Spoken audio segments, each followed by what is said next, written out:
తోరు నుంచి వచ్చిన గోజటండ ఊరియా నుంచి ఇప్పుడు 6:30కు వచ్చినాం సార్. మేము మాకు ఇప్పుడు నిలబడాలన్న పరిస్థితి లేదు. ఒక్కొక్క మనుషులో నిలబడి ఒక టైంకి హార్ట్ అటాక్ వస్తుంది, చచ్చిపోతారు. ఆడ టైంకి నీళ్లు ఉండయి, బీపీ పెరుగుతుంది. ఇదేం పరిస్థితి ఇది మాకు? ఇప్పుడు నాన్న ఊరు ఏం చేయాలి? పాలల్లో పోసుకొని కలుపుకొని తాగాలన్నా దానికి?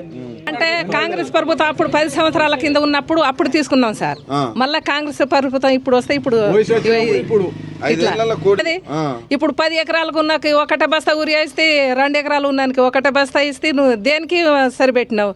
అది పిరి బస్ అని నౌకరదారులకే సీటులో నడుస్తుంది. ఇప్పుడు మా సొంటలు రైతులు ఎక్కడ పోయి బస్సులు ఎక్కినాం మేము? ఫ్రీ బస్ వచ్చిన కాడ నుంచి మా రైతులు ఒక్కొక్కసారి ఎక్కినో ఎక్కలేదు. రైతులు రాజులు